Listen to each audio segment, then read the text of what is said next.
lunes 25 de septiembre. Ya estamos cerrando este mes que para muchos se nos hace bien cortito, ¿no? Pasamos al panel de conversación inmediatamente y vamos a saludar a nuestros invitados del día de hoy, a la profesora académica de la Facultad de Gobierno de la Universidad de Chile, Verónica Figueroa Huencho. Profesora, ¿cómo está? Muy buenos días, Montserrat, ¿qué tal? Muy buenos días también a John y a todas y todos quienes nos están escuchando. John Enríquez, profesor también de la Universidad del Desarrollo y también subdirector de Faro UDD. John, ¿cómo estás? Buenos días. Todo muy bien por acá, Monse. Muchos saludos también a la profesora Figueroa y a todos los que nos están escuchando, y especialmente a los hinchas de Colo-Colo, que me imagino que no están muy contentos por el partido de ayer. Sí, bueno, eso es cierto, pero los hinchas de la Universidad de Chile sí estamos felices. Bueno, es muy pertinente tener a dos académicos de dos universidades para el tema que les quiero proponer a continuación. Y además, yo sé, Verónica, que no te gusta estar en esa calidad, pero también ex subsecretaria de Educación Superior de este gobierno, ¿no? El tema de Marcela Cubillos, que ha tenido harta repercusión, no sé si mediática, pero sí a nivel de redes sociales, ¿no? Mucho. Después de que se conociera a través de un reportaje del diario El Mostrador de este sueldo de 17 millones brutos que ella recibió hasta este año, ¿no? Mediados de este año. Ese reportaje dice varias cosas que, claro, se enfocó mucho en el tema de Marcela Cubillos, pero también se señala, por ejemplo, el caso del diputado Diego Chalper, que tenía un contrato por 22 horas. Se señala también que los 4 hijos de Andrés Chadwick, quien es el presidente del directorio de esa universidad, también están contratados en esa casa de estudios, además de todos los personeros ligados al gobierno anterior que ya conocemos, ¿no? Y muchos de ellos también ligados al caso Audios. No sé muy bien cómo entrarle a este tema. Verónica, quiero partir contigo, porque tiene como varias capas, ¿no? Una de ellas, quizás de las más relevantes, que tiene que ver justamente con el sistema de financiamiento de la educación superior, el tema de la acreditación. Esto está vinculado con la discusión sobre el CAE también, ¿no? Y bueno, hay otras aristas que son más políticas que podemos ir a desglosar. ¿Cómo ves tú este tema así para entrarle en una primera pasada? Sí, bueno, un temazo, porque además, como muy bien decías, Montserrat, uno puede abordarlo de distintas aristas. Y yo creo que a propósito de mi rol de ex subsecretaria, uno puede abordarlo desde la institucionalidad, pero también luego como académica, ¿cierto? Con muchos años también, ¿no? En la academia hay otra arista que también abordar. Yo diría la primera tiene que ver con el rol que tienen que cumplir las universidades, y las universidades, sean estatales, sean tradicionales, ¿cierto?, sean privadas, están reguladas por ley. Existe hoy día un sistema de educación superior que define las normas, ¿cierto?, las reglas, los procesos a los que deben someterse todas las instituciones de educación superior, independientemente de las vías o de mayoritarias que tengan como financiamiento, ¿cierto? Aquí parte del debate se decía, bueno, pero es que la Universidad de San Sebastián es una universidad privada y por lo tanto puede definir su política de remuneraciones, puede definir en el fondo, ¿cierto?, cómo define su autonomía financiera, su autonomía académica. Eso está definido en la ley 21.091. Pero hay un tema que es importante, y es que las universidades no existen en un vacío, existen en un sistema, yo decía, donde deben cumplir con ciertos requisitos, y la ley es muy clara, particularmente en su artículo 65, donde dice que las universidades, ¿cierto?, deben destinar sus recursos, reinvertir los excedentes o ganancias en la consecución de los fines que les son propios según la ley. Y por lo tanto aquí hay un tema que, más allá, por cierto, ¿no?, del escandaloso monto que se le paga a una profesora por labores de docencia, tiene que ver con cómo se están reinvirtiendo efectivamente los recursos de una universidad, particularmente en sus estudiantes, ¿no? Uno de los temas que tú mencionabas que es un tema clave es el tema del financiamiento, que ese sin duda es un gran nudo, ¿no? En todo este espectro, ¿cierto?, de instituciones que conforman la educación superior, existen distintas formas de financiamiento, pero claramente, ¿no?, la discusión son los aportes que el Estado hace a través de distintas vías, ya sea de gratuidad. La Universidad de San Sebastián no está adscrita a gratuidad, pero sí recibe fondos públicos a través, ¿cierto?, del endeudamiento de sus estudiantes con el CAE, por becas también fiscales, probablemente también si lo abrimos a becas de CONICE, de ANID, ¿cierto? O del propio Ministerio de Ciencias, Tecnologías, Conocimiento e Innovación, también reciban financiamiento por esa vía. Pero independientemente de la naturaleza de esos recursos, aquí no estamos hablando de una empresa privada, estamos hablando de una institución de educación superior que se crean sin fines de lucro y con finalidades particulares. Entonces, hay una primera arista, diría yo, que es muy dramática. Por eso la Superintendencia de Educación Superior se hace parte también en su rol de supervisar, de supervigilar y por supuesto de solicitarle a la universidad, ¿cierto?, que clarifique respecto de este nudo, ¿cierto?, que se ha armado no solamente con el caso de Marcela Cubillos, sino como tú muy bien decías, aquí hay otras aristas que se empiezan a enredar con otras personas que forman parte de los directorios, como es el caso de Chadwick, de hecho que es presidente del directorio, como es el caso de Felipe Ward, ¿cierto?, que también es profesor, el caso de Chalper, por supuesto que no está muy claro estas 22 horas que dedicaba a la docencia. Entonces hay una primera arista que es normativa, que es respecto de la responsabilidad que le cabe a la Universidad de San Sebastián por resguardar el uso de sus recursos y por supuesto de la función, ¿no?, que debe cumplir en términos de una institución de educación superior. Pero por otra parte, si me pongo el sombrero, ¿cierto?, como académica, como profesora titular, de hecho, de la Universidad de Chile, una universidad estatal, una universidad que por cierto tiene problemas para su financiamiento, dado como está definido también el sistema. Hay una carga muy importante de las instituciones estatales por el autofinanciamiento, porque si bien somos estatales, estamos sujetas a todas las restricciones que suponen las instituciones del Estado, sin duda que el financiamiento vía aranceles y otros mecanismos hace que tengamos que competir en un mercado que es tremendamente inequitativo. Y también como profesora titular, por supuesto, aquí hay un tema, ¿no?, y esto de llamarse académico o académica. La academia está sujeta a rigurosos procesos por los cuales nosotras no solamente vamos ascendiendo en nuestras carreras, sino que también tenemos que dar cuenta de una docencia con calidad, por supuesto, pero también de investigación, y no cualquier investigación. Aquí hay journals, ¿cierto?, que rankean, que están indexados y que por lo tanto suponen un prestigio de donde uno está publicando, supone publicar en editoriales nacionales e internacionales de prestigio, libros, capítulos de libros, en fin, todo eso además sujeto a rigurosos procesos de la propia NID, ¿cierto? Establece los criterios incluso cuando uno postula a los Fondesit con muchas complejidades, porque además cada vez los recursos son más escasos para ello. Entonces, cuando alguien se llama o se dice a sí mismo académico o académica, tiene que hacerlo con una tremenda responsabilidad, ¿no?, del rol que está cumpliendo y además por el prestigio que tiene una labor académica. Y por supuesto que este sueldo, ¿cierto?, de 17 millones no se condice con una responsabilidad respecto de lo que supone una verdadera labor académica, ¿no? Ahí hemos visto, yo la verdad es que reviso Twitter y a veces uno es para reír y es para llorar, ¿cierto? Los argumentos a favor y en contra que se dan. Me parece a mí que es jugar al empate en algunas circunstancias que son además, ¿no?, ni siquiera equiparables. En fin, creo que ahí probablemente con John compartimos esa mirada de lo que supone la labor académica, ¿no? Y lo complejo que es para nosotras y nosotros también hacer labor académica, ¿no?, en el día a día, con todas las cargas, en fin. Un tema que sin duda se está viendo y que va a generar también harto debate hacia adelante.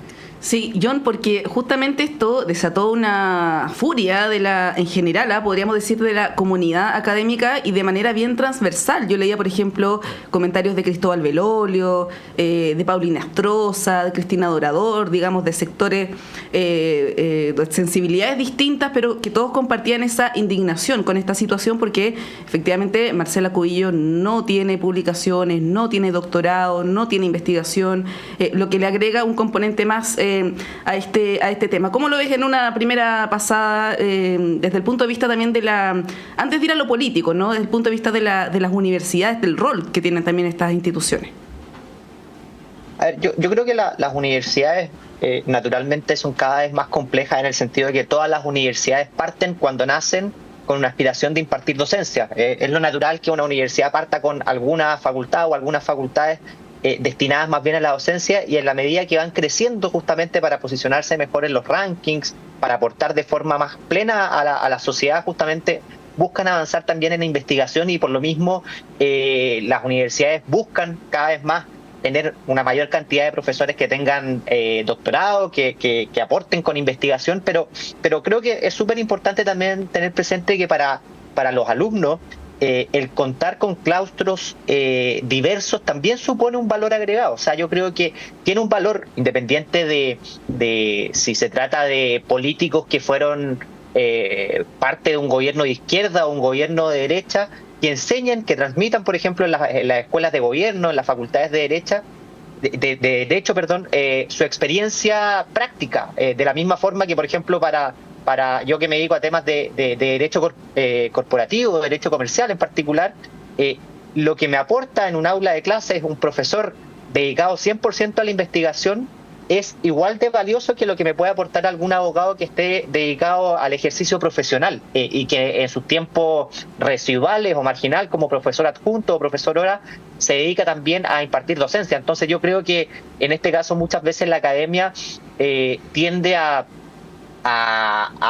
quizás a mirar en menos a aquellos profesores que no están dedicados 100% a la investigación. Yo creo que ambas vías son complementarias, son indispensables y son necesarias. Justamente por eso las mismas universidades tienen a veces en el track de la jerarquización académica, además de las tradicionales categorías de profesor asistente, asociado y titular, tienen la categoría de profesores que son que tienen un perfil más investigador, donde justamente se le evalúa en función de las publicaciones que ellos tienen y el nivel y el perfil de las investigaciones que ellos tienen, y también aquellos profesores que tienen un rol más docente, donde justamente aportan elementos o aportan valor a los estudiantes en función de la docencia que imparte. Entonces, en primer término, yo creo que ahí hay que hacer una distinción. No todos los profesores que están en la universidad están 100% dedicados a la investigación. Hay muchos también, y creo que es un rol muy valioso, y justamente muchos de los que somos académicos no necesariamente tenemos esas habilidades de que juegan un rol en gestión universitaria. Y las universidades, para el día a día, para impulsar proyectos, para generar interdisciplina, para generar aperturas en el conocimiento e impacto también en la sociedad, se necesitan profesores que no solamente están vinculados a la investigación, sino que también se vinculan con el medio de buena forma y generan redes, alianzas y aportan valor en ese sentido. Entonces yo creo que ahí hay un tema que hay que tener presente, que no solamente es buen investigador aquel que publique, o no solamente buen académico aquel que publique en journal de primera línea, sino que también creo que tiene un valor aquellos que aporten al desarrollo de los alumnos más en temas de su experiencia. En segundo término, yo creo que aquí también, y más allá del caso puntual de la remuneración, que obviamente llama la atención y uno siempre ve como benchmark los sueldos que ganan profesores de las universidades estatales, en particular, por ejemplo, la Universidad de Chile, y me imagino que la Universidad de Chile tiene muchas dificultades para retener a buenos académicos que universidades privadas que quizás con más recursos pueden pagarles mejores remuneraciones. Lo segundo que yo creo que hay que tener presente es la responsabilidad de la política en cómo aborda estas materias, porque hay vías que suelen ser más fáciles, efectistas, para efectos de tener quizás más likes en Twitter, o quizás para tener alguna cuña incendiaria en algún medio de comunicación, pero que no muchas veces aportan. O sea, satanizar, por ejemplo, el aporte que hacen universidades privadas, y en este caso en particular la Universidad San Sebastián, por lo que ganen o lo que no ganen, o en los casos que puedan estar involucrados directa o indirectamente algunas de las personas que allí laboran, creo que le hace un flaco favor al funcionamiento del sistema universitario, en definitiva, y eso a mí me parece que es muy delicado. Y lo es, por ejemplo, a propósito de... Me parece razonable y sensato que se genere una comisión investigadora en la Comisión de Educación de la Cámara de Diputados. Me parece razonable también que se oficie a la superintendencia, que revisará si se ajusta a la normativa vigente. Pero lo que no me parece razonable son declaraciones al voleo de diputados que vienen aquí a decir que son cajas pagadoras o que son universidades que debiesen, incluso no lo han dicho diputados así, pero lo he leído en redes sociales, que debiesen dejar de existir, porque yo creo, por el contrario, que muchas de estas universidades son un verdadero aporte a la movilidad social, a la creación de conocimiento y al desarrollo, en definitiva, del país. Y en último término me gustaría comentar que no, esas son consideraciones más de carácter político, así que feliz de ceder la palabra. Sí, bueno, justamente la dimensión política, tú mencionabas, John, el tema de la comisión investigadora impulsada por el Partido Socialista. Ayer Marcela Cubillos dio un punto de prensa durante la mañana donde a mí me llamó la atención el tono, porque fue bastante poca autocrítica, digamos, y arremetió contra la izquierda, una cuestión que es como medio incomprensible, la verdad, y el tono de sus declaraciones era algo así como, bueno, y la que puede, puede, y el que no, aplaude, ¿no? Una cosa así, para decirlo coloquialmente, culpando, insisto, a la izquierda progresista, de un doble estándar, y bueno, ha sido la tónica de sus declaraciones las últimas horas en sus redes sociales, ha tendido como a ser más bien agresiva en sus tonos, y bueno, esto ha generado varias repercusiones, pero da la sensación, Verónica, no sé cómo lo ven ustedes,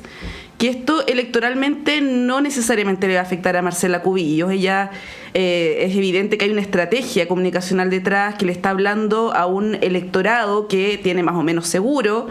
Pero bueno, esto quizás podría afectar a su sector, que ya está bien debilitado con el caso Audios, ¿no? El caso Hermosilla, Vivanco. Ya además venía de otra crisis a propósito del caso Macaya, y esto ya es como una tercera crisis, podríamos decir, que se suma. Yo no sé, ahí cómo lo ves, Verónica, si esto podría tener algún impacto, no sé si en esta elección, ¿no? Que tiene unas características muy particulares, pero respecto de un respaldo hacia el sector de Marcela Cubillos, ¿no? Sabemos que ella ya no milita en la UDI formalmente, pero está respaldada por todos los partidos de Chile Vamos y también del Partido Republicano. Hasta el momento no hemos visto declaraciones de personeros de la UDI, por ejemplo, de RN, planteando unas críticas sobre esta situación. Lo único que ayer hubo fue un pronunciamiento de la jefa de bancada de Renovación Nacional, Jimena Osandón, que dijo, bueno, todos sabían que quien quedaba dando vuelta por ahí se iba a la Universidad de San Sebastián, ¿no? Lo dijo en su forma también, que tiene muy especial la diputada. ¿Cómo ves eso, Verónica, los efectos que esto podría tener? A ver, estamos en momentos de tanta incertidumbre, convulsión y tantos temas en la agenda que cuesta tanto incluso proyectar. Ya estamos a puertas de las elecciones y cuesta proyectar un poco cuál va a ser el efecto que va a tener, ¿no? Porque obviamente en este caso en particular uno puede ver que hay efectivamente, sobre todo en algunas comunas, una fuerza de votación que parece que a veces como bien que no se ve afectada por situaciones que riñen la ética, independientemente que en este caso se trate no de una candidata que representa a un sector político u otros, ¿no? Y sobre todo también cuando hemos visto que en el caso de los municipios además han estado también en el último tiempo, ¿no? Muy marcados por casos de corrupción, donde incluso autoridades del Consejo para la Transparencia han hablado de que pareciera, ¿no? Que efectivamente estamos frente a un problema complejo, y uno podría preguntarse, ¿no? Problemas o personas que rayan en la ética en su comportamiento, bueno, al momento de asumir un rol de responsabilidad política, elegidos de manera democrática, también cuál va a ser ese comportamiento. Yo creo que aquí también, y quizás tengo ahí algunos puntos, ¿no? con lo que decía John, yo creo que uno no puede poner en cuestionamiento el rol de las instituciones de educación superior, ¿no? y el rol de las universidades.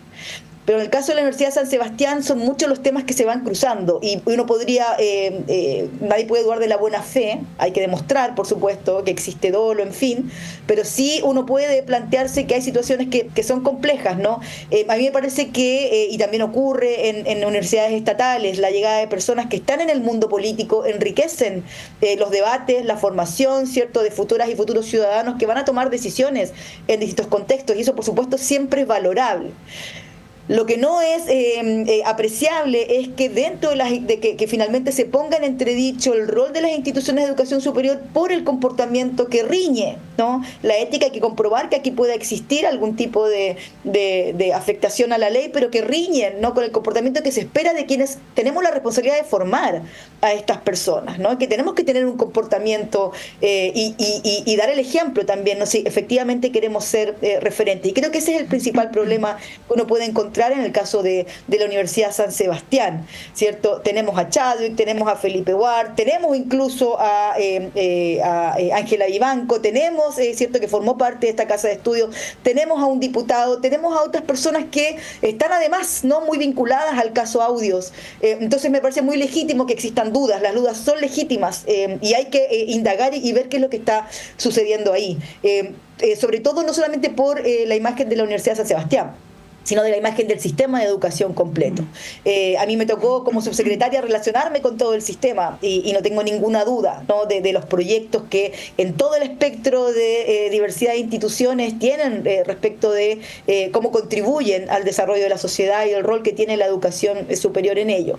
Pero sí, en este caso particular estamos hablando además de una candidata y esperamos, ¿no?, en el fondo, en todas estas situaciones que empañan la institucionalidad del Poder Judicial, en fin, que ya ni siquiera uno puede hablar solamente de temas políticos, estamos hablando de poderes donde ya la independencia, ¿cierto?, de poderes no pareciera no ser tal, donde los propios principios, ¿cierto?, republicanos uno los ve que están en cuestionamiento, donde hay una atención a la democracia, que parece que también, no solamente en el caso de Chile, un poco a nivel internacional uno lo puede también evidenciar. Entonces no tenemos que ver esto como un caso aislado, como el caso de Marcela Cubillos. Entonces también hay que leerlo en función de la crisis de confianza, la crisis ética que estamos viendo que está afectando al país, ¿no? Y creo que eso también nos debe preocupar. Sí, ahora yo desde el punto de vista político electoral, ¿no?, lo que le preguntaba a Verónica, si tú ves que pueda tener algún efecto, y te lo pregunto por, insisto, más allá del efecto concreto de Marcela Cubillos en Las Condes, que yo tiendo a pensar que va a ser marginal. El tema del discurso de la derecha respecto de la meritocracia, ¿no?, que es un concepto que se ha planteado hace mucho tiempo, es algo que el presidente Piñera siempre hacía alusión. Esto de alguna manera queda en tela de juicio, ¿no? Este concepto de que tú, si te esfuerzas y en base a tus méritos, puedes tener un futuro más próspero, ¿no? En este caso, bueno, eso queda un poco en entredicho. ¿Cómo ves el concepto de meritocracia y cómo esto podría afectar, digamos, simbólicamente al sector de la derecha, digamos? A ver, respecto a los eventuales efectos desde el punto de vista electoral que esta situación pudiese generar, yo comparto contigo, Montserrat, que yo creo que probablemente va a ser muy marginal en la elección, en particular en la Municipalidad de Las Condes. Respecto a un eventual impacto más global en el desempeño de Chile Vamos y el Partido Republicano en las elecciones municipales, la verdad es que es difícil anticipar, porque cuando uno, por ejemplo, revisa el desempeño, por ejemplo, de la principal candidata presidencial del sector, Evelyn Matei, en las encuestas, la verdad es que no ha sufrido un deterioro en su validación ciudadana y en las preferencias de voto. Por el contrario, entiendo que se ha consolidado al menos la última encuesta del panel ciudadano de la Universidad del Desarrollo. Entonces, es difícil adelantar si es que esto va a tener algún impacto más profundo o no en el desempeño de algún sector político. ¿Por qué? Porque primero hay que ver si es que esto genera algún tipo de reacción ciudadana importante, en el sentido de si se convierte prioritario las declaraciones o el desempeño de algún sector político respecto a la discusión del caso Audios en general y a todas las variables vinculadas.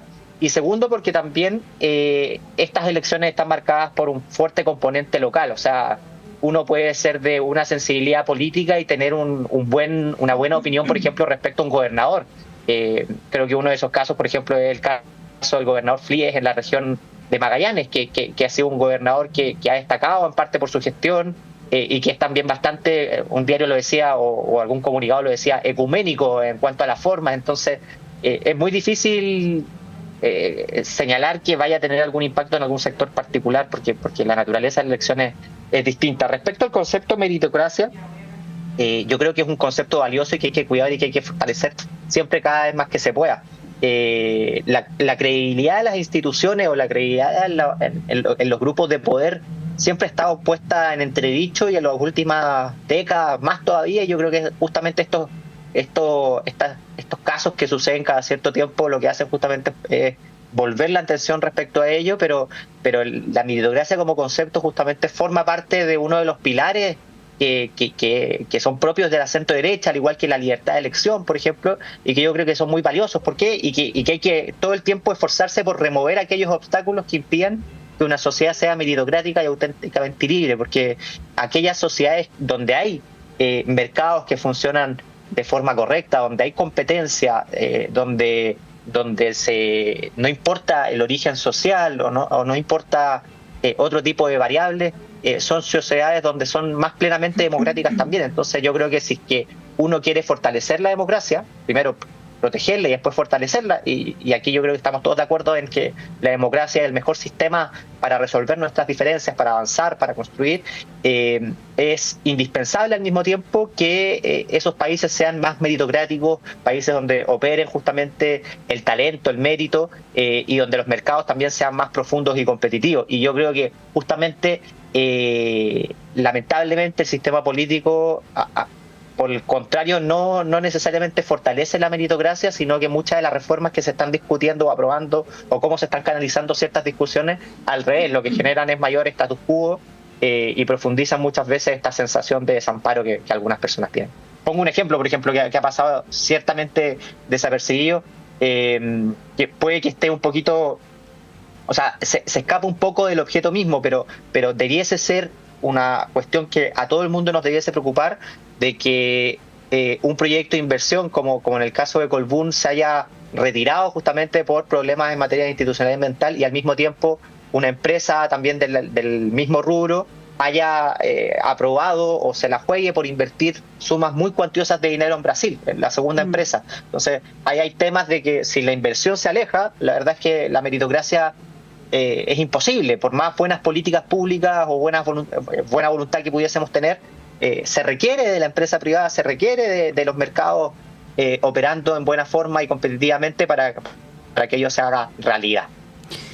Bien, tenemos que hacer un corte cuando son las 9:01. Les propongo que a la vuelta conversemos de un tema que está ligado indirectamente con esto, que es el caso, podríamos decir, Vivanco, pero particularmente las acusaciones que involucran a la ministra Vivanco, pero donde es mencionado Andrés Chadwick. Él ayer sacó un comunicado durante la tarde anunciando que presentará acciones legales contra parlamentarios oficialistas de izquierda que lo injuriaron, ¿no? O que lo habrían injuriado.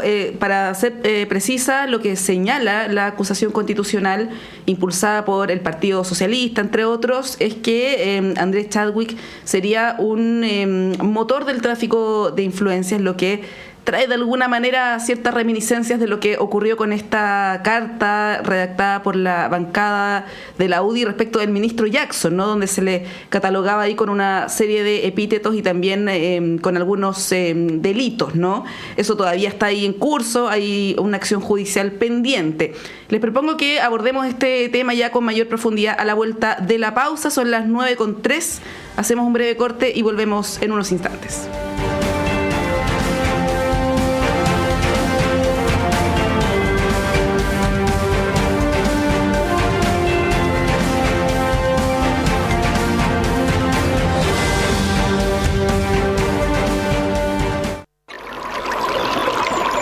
Aguas Trayén o Cascada en Mapudungún es la mejor agua purificada con tecnología de última generación. Para más información, visite su página web www.aguastrayen.com.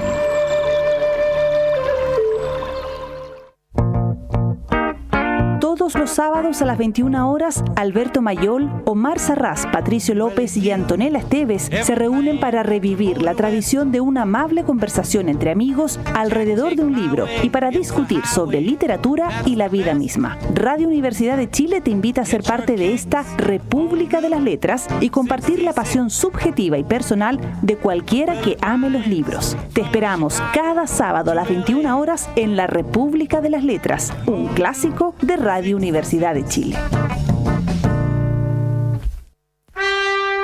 Radio Universidad Universidad de Chile y la Facultad de Arquitectura y Urbanismo de la Universidad de Chile los invita a escuchar el programa Pensar Habitar. Soy el profesor Max Aguirre González de la Facultad de Arquitectura y Urbanismo de la Universidad de Chile. Quiero invitarles a oír todos los viernes a las 11 de la mañana el programa Pensar Habitar. Un espacio de opinión, entrevistas y destacados invitados. Pensar Habitar es patrocinado por la Facultad de Arquitectura y Urbanismo de la Universidad de Chile. Todos los viernes a las 11 horas en la radio que piensa.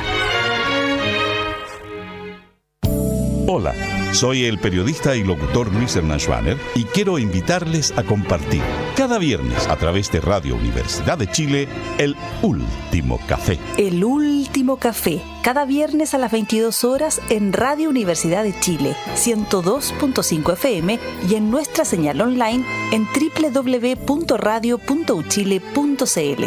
Recuerde, El Último Café, cada viernes a las 22 horas en la radio que piensa. Usted está invitadísimo a compartir con nosotros El Último Café.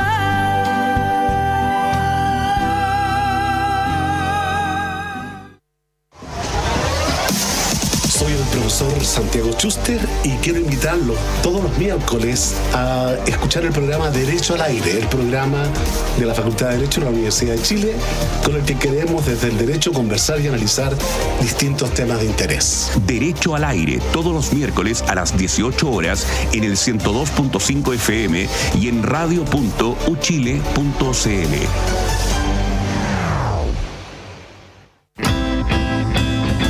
Descubre la esencia musical en Radio Universidad de Chile, premiada como radio fundamental de la música chilena 2024.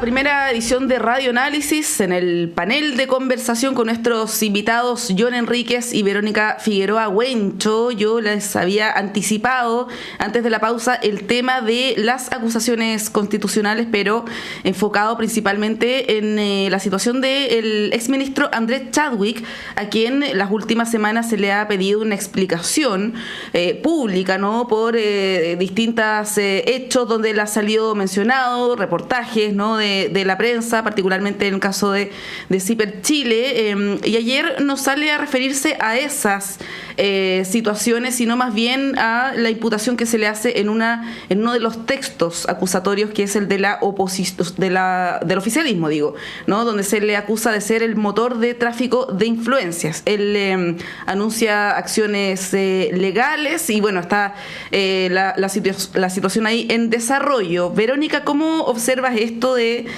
las acusaciones constitucionales y particularmente el caso de el exministro Chadwick? Más temprano yo escuchaba una entrevista que daba el jefe de bancada del Partido Socialista, Daniel Melo, donde trataba de explicar, pero sin mucha, desde mi perspectiva, ¿no?, mucha consistencia sobre los antecedentes que ellos tendrían para hacer esta afirmación, ¿no?, que es una afirmación que podría ser constitutiva de delito.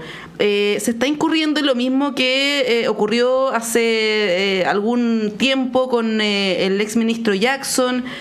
¿Cómo ves tú esta situación que pone de alguna manera al exministro Chadwick en una posición ya como más de, no sé si víctima, ¿no?, pero distinta a la que estaba hasta hace un par de días?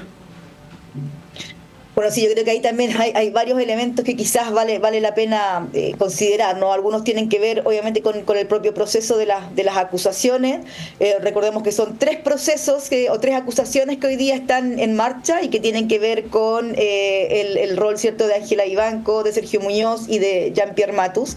En cada uno de estas 3 acusaciones hay distintas argumentaciones, hay distintos elementos, ¿cierto?, que tienen que ver con cuestiones cuestiones que nuevamente no nos llevan al tema que estábamos hablando antes, ¿cierto? De, en fin, del tráfico de influencias, del uso de información privilegiada, de cómo al parecer, ¿no? Las decisiones, decíamos, en ciertos nombramientos se tomaban con criterios políticos, del rol de Hermosilla ahí y la cercanía, por supuesto, de Hermosilla con el exministro Chadwick. Y ahí hay un tema que es importante, ¿no? Si bien, como señalan, de hecho, los propios libelos acusatorios, no se puede acusar constitucionalmente al exministro Chadwick, sí hay aquí un comportamiento, ¿no? que debe quedar muy en claro de cuál ha sido el rol que él pudo haber teniendo obviamente un rol de responsabilidad política, pero también cuál es el rol que le cabe y que le cabe hoy día, ¿no? Asumir en función de esas influencias y ese comportamiento que él pudo haber tenido y que además está muy explícito, ¿no? en los audios. Recordemos, de hecho, si no me equivoco, que la propia defensa de Vivanco ha solicitado el resguardo, ¿no? La reserva de los chats, porque sabemos que allí, ¿no? hay información que se ha ido dando a conocer y que va exponiendo además una red, ¿no? Estamos hablando hoy día ni siquiera de comportamientos aislados, parecer una red, un cierto comportamiento que casi prácticamente institucionalizado para vulnerar, ¿no? Los mecanismos fiscalizatorios, el control ciudadano, el control de las instituciones, en fin. Y creo que aquí, por supuesto, ¿no? El exministro Chadwick tiene todo el derecho a presentar, me imagino, ¿no? Todos los mecanismos de defensa que él considere necesarios, pero también aquí hay que ser muy responsables, ¿no? De que hay evidencias claras, ¿no? Habrá que demostrarlas, pero al menos lo que uno mira en los chats de que ha habido un rol, de que había una injerencia en las decisiones y de que obviamente cuando uno ocupa un cargo de poder uno debe ejercerlo no solamente con responsabilidad, sino también estar sujeto a la transparencia y la probidad que supone el ejercicio de esos cargos cuando uno los ocupa. Y creo que aquí, bueno, tendremos que ver un poco cómo avanza aquello, pero y quizás, ¿no? Mirándolo en la otra dimensión que tú señalabas también, Montserrat, tiene que ver con el uso político, por supuesto. Aquí hubo, ¿no? De parte de la derecha una acusación. Hoy día, me parece, no sé si hoy día o ayer apareció, de hecho, la diputada Rojas, ¿cierto? Camila Rojas. Camila Rojas, también hablando, ¿no? De la posibilidad de hacer una acusación contra el ministro Carroza por cuestiones que aparecen en Camila junio. Camila Flores, tal cual, no Camila Rojas, Camila Flores, de hecho, de la oposición. Y por lo tanto aparecen allí también, ¿no? Elementos obviamente políticos. El caso, como tú mencionabas muy bien, ¿cierto?, de Giorgio Jackson y la acusación que se le hizo, que derivó, de hecho, en su salida también, ¿no?, del ministerio. Entonces, a mí quizás lo que yo un poco echo de menos es, bueno, la calma, la templanza que se debe tener cuando uno ocupa cargos políticos, roles, ya sea en el poder legislativo, en el poder judicial, en el poder ejecutivo, de la responsabilidad que supone asumir, ¿no? Lo que hoy día estamos viviendo, que no sabemos muy bien hacia dónde va a derivar. Lo que sí está claro es que de cara a la ciudadanía hay una desconfianza, esa desconfianza también es creciente. Veamos los resultados del informe del PNUD, ¿cierto?, que hablaba el miedo, la incertidumbre, la desconfianza, son las principales emociones que caracterizan a la ciudadanía actual, y todo lo que estamos viendo no hace más que profundizar, ¿no?, en esa situación. Y hay una responsabilidad del sistema, sobre todo, ¿no?, de las autoridades de intentar dar alguna certidumbre, ¿no?, y favorecer una gobernabilidad, favorecer, como se mencionábamos en la parte anterior, ¿cierto?, el fortalecimiento de la democracia. Nadie pone en duda, ¿cierto?, que es el mejor sistema, pero claramente eso no se da solamente por decreto o se da por sentado. Hay que trabajarlo día a día y a veces cuesta ver, ¿no?, que existe una mirada realmente que valore, ¿no?, lo que supone la institucionalidad, el rol de la institucionalidad, el rol del Estado, cuando uno cumple roles en el Estado, en fin. Es bastante preocupante. John Enríquez, ¿cómo ves esta situación? A ver, las investigaciones que han derivado a propósito del caso Audio, desde luego que los hechos que allí se mencionan son sumamente graves, y justamente ello explica que el Ministerio Público haya iniciado investigación en distintas materias y al mismo tiempo que la Corte Suprema haya abierto un cuaderno de remoción por diferentes cargos respecto a la ministra Ángela Vivanco. Entonces, no es una sorpresa ello. Lo que lo que era de esperar justamente era que también el mundo político y en particular la Cámara de Diputados reaccionara frente a los nuevos antecedentes que se tuvieron y haya presentado estas acusaciones constitucionales contra 3 ministros y eventualmente un cuarto. Y en ese sentido yo vuelvo al punto que hice al comienzo de mi intervención en el primer bloque de la importancia de ser responsables por parte del mundo político. Así como las declaraciones de algunos diputados respecto a la Universidad San Sebastián en general, con epítetos muy, muy graves, me parecieron al menos imprudentes. También me parece imprudente en la fundamentación de una acusación constitucional, que además la causal, y hoy día yo también escuchaba esa entrevista al diputado Melo, estaba mal individualizada la causal respecto a la cual se presentó la acusación constitucional, porque era la que correspondía respecto a los ministros de Estado, no respecto a los ministros de la Corte Suprema. Es muy delicado que se afirme, sin que exista todavía una formalización de por medio siquiera, que el señor Andrés Chadwick, y lo leo textual, fue instigador y motor del tráfico de influencias para la comisión de delitos e irregularidades. Entonces, si es que uno hace afirmaciones de esa naturaleza, siendo diputado de la República y concurre con su firma a una acusación constitucional, tiene que, o al menos por prudencia, yo esperaría que haya una sentencia de un tribunal de justicia, que son los llamados justamente a hacer ese tipo de afirmaciones, a dictar justicia, y no necesariamente un órgano como la Cámara de Diputados. Y por lo mismo yo creo que la reacción de Andrés Chadwick es entendible en ese sentido, que yo creo que él confía en que no está involucrado en ningún acto ilícito y justamente anuncia la presentación de estas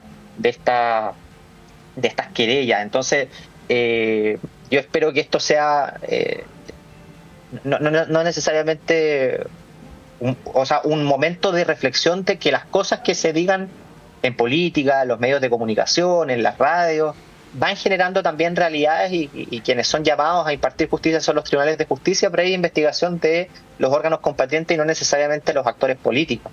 Yo entiendo que la naturaleza de la acusación constitucional tiene un componente político también, pero hacer afirmaciones de esta naturaleza, desde luego que enturbian más y muchas veces afectan la confianza y deterioran el funcionamiento de la democracia en su conjunto y son completamente indeseadas.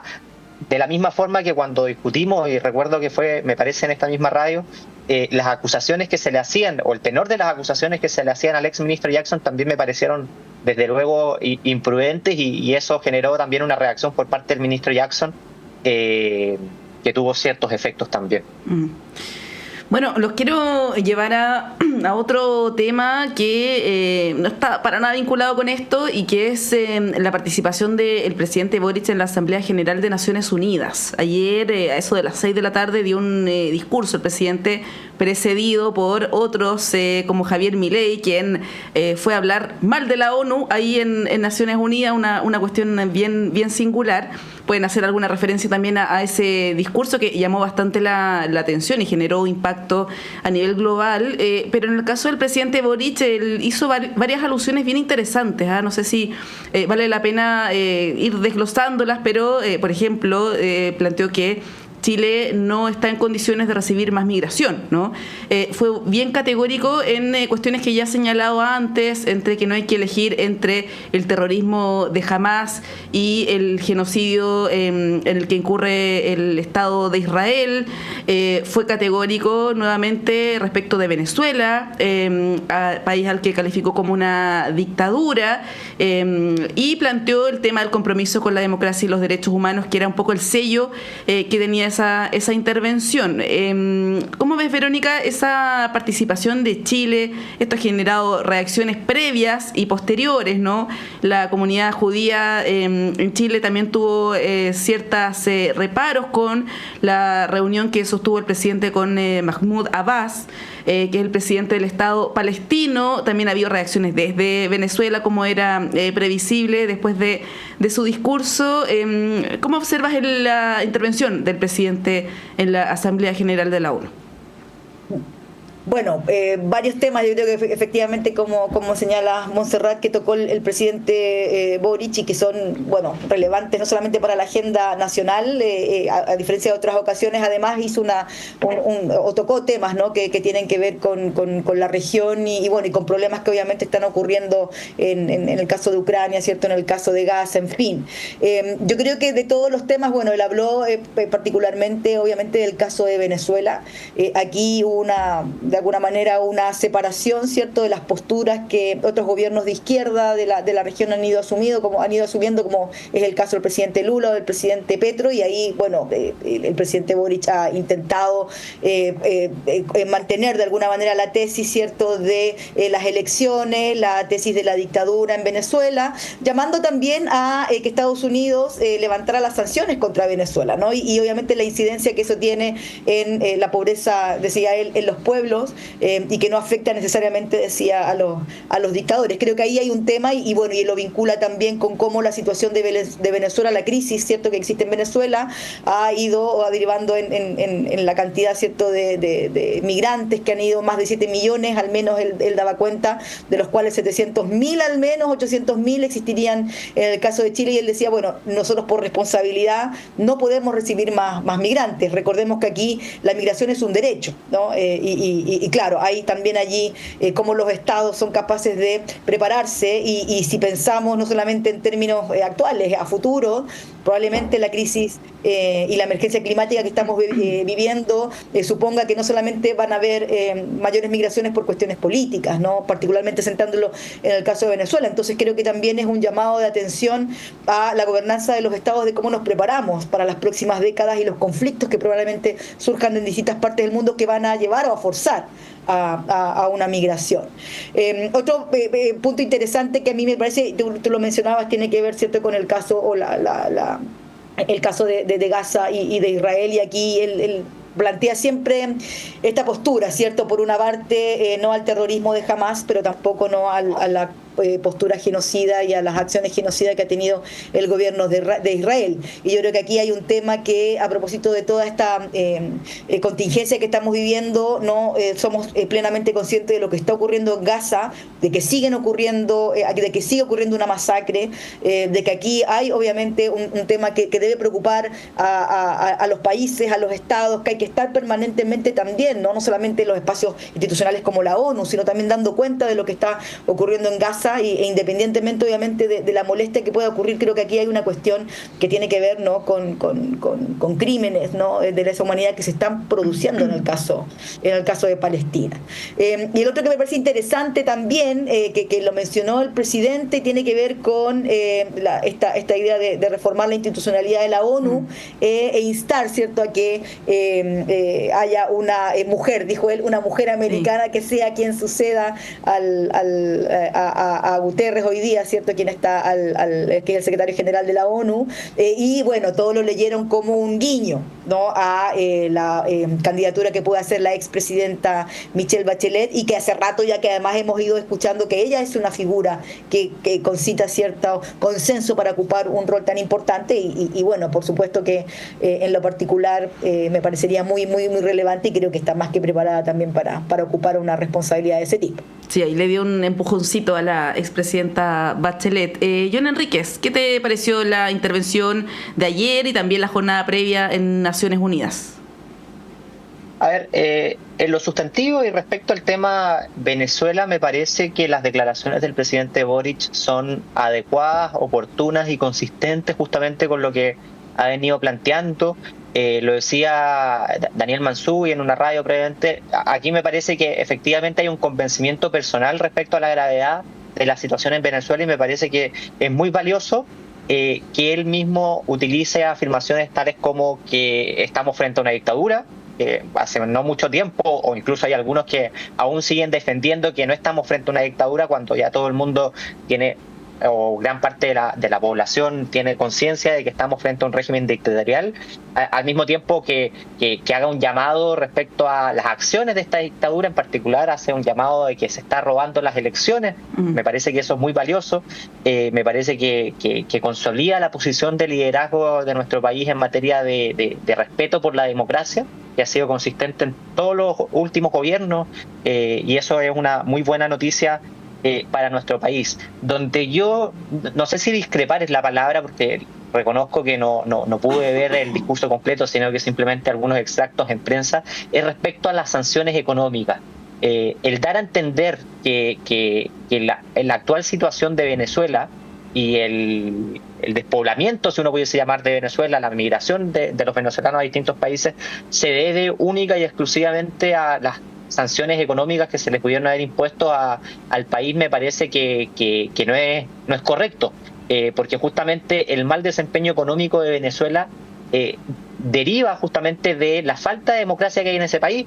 Una de las condiciones indispensables que tienen los inversionistas para confiar en los países justamente son: uno, que sean países democráticos; dos, que haya certeza jurídica, predictibilidad de las decisiones de la autoridad, y en particular justamente porque en Venezuela lo que hubo fue atentados contra el derecho de propiedad muy muy importantes. O sea, no era un país que ofreciera antes de las sanciones o durante las sanciones económicas garantías de un buen entorno regulatorio para el desarrollo de actividades económicas. Entonces yo creo que primero hay que reconocer que las medidas económicas adoptadas por Venezuela nunca fueron convenientes para generar valor, para generar bienestar y crecimiento en ese país. Y segundo, que hay que reconocer también que las sanciones no explican por sí solo el mal momento económico de Venezuela.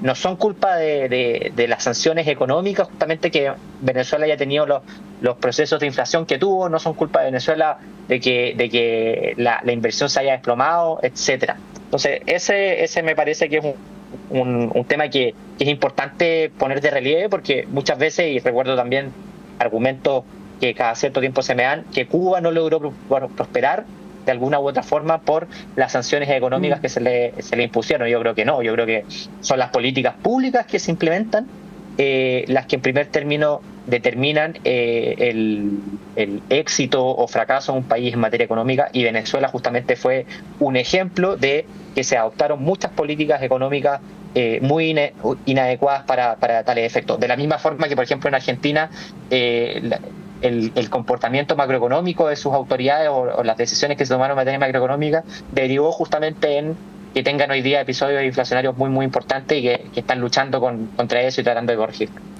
Sí, oye, llama la atención que el presidente nuevamente no menciona a Cuba, menciona Nicaragua, Venezuela, hasta Afganistán salió ahí, pero no menciona a Cuba, lo que da para pensar que quizás le conflictúa más tener una condena firme respecto de ese régimen, ¿no? Verónica, bueno, tenemos muy pocos minutos, pero quería hacer así como una pincelada sobre una cuestión que está en desarrollo, que es la votación del proyecto de ley anti-evasión, que es o de cumplimiento tributario, que es muy importante para este gobierno. Probablemente sea el único que vea la luz del llamado pacto fiscal luego del fracaso de la primera reforma tributaria, y de este proyecto depende el financiamiento de otras políticas públicas, ¿no? Te quería preguntar cómo ves esta discusión, si tienes alguna expectativa. Ayer ya se aprobó en una sesión bien extensa en el Senado, hoy va a ocurrir lo mismo en la Cámara de Diputados. ¿Cómo ves la discusión y la importancia que tiene también esta iniciativa? Bueno, sí, está ahí a puerta, estamos todos, yo creo, muy, muy pendientes, sobre todo por lo que implica, no solamente en términos de recaudación. Hay una alta expectativa también de cómo esta ley pueda impactar en el presupuesto 2025, sobre todo cuando sabemos que hay, digamos, varias áreas o ámbitos, ¿cierto?, de principal preocupación, y que probablemente los temas de seguridad, los temas de pensiones son claramente, o pareciera que hay muchas expectativas respecto de cómo se aborde la discusión de este proyecto. Vamos a estar ahí muy muy pendientes, creo yo, de cómo ocurra, y además creo, a propósito de los contenidos que se han dado en las discusiones, creo que también pone en relieve el rol de algunas instituciones, sobre todo el Servicio de Impuestos Internos, que en el último tiempo también se ha visto quizás un poco cuestionado por el comportamiento de algunas autoridades, en fin, o lo que ha ido ocurriendo. Me parece que también es bien relevante, así que vamos a estar muy pendientes de lo que allí ocurre. Sí, John, más temprano hablábamos con el diputado de RN, Frank Sauerbaum, que es integrante de la Comisión de Hacienda, y él planteaba que el foco debiera estar quizás puesto en otros aspectos como el tema de la informalidad. Hacía varias alusiones, más allá que como una crítica, ¿no? Implícita al tema del pacto fiscal en general y a los impactos que esto pueda tener. Tú mencionabas las dos informaciones que además vienen en portada del diario financiero de hoy respecto de Colbún y también la inversión de Arauco en Brasil. ¿Tú ves que esto se vincula de alguna manera con la situación de la inversión, de la productividad? Bueno, tú eres más experto en esa área. ¿Cómo analizas el escenario más global a partir de esta iniciativa en particular? A ver, es siempre deseable que los países busquen reducir la evasión fiscal y la elusión fiscal también, justamente porque eso genera un perjuicio para las arcas fiscales y son los desafíos que constantemente organismos como la OCDE nos plantean, que una forma más efectiva de aumentar la recaudación es tratar de reducir la evasión fiscal y no necesariamente, como se suele creer, lamentablemente, aumentando los impuestos. Entonces, herramientas que se puedan generar o correcciones a la normativa que se pudiesen implementar para conseguir esos fines, yo creo que son siempre valiosas. No necesariamente creo que esté vinculado a los grandes proyectos de inversión. O sea, la arista tributaria para los grandes proyectos de inversión es una arista más que tienen en consideración a la hora de dar el vamos o no a embarcarse en proyectos de esa naturaleza que son muy intensivos en recursos económicos.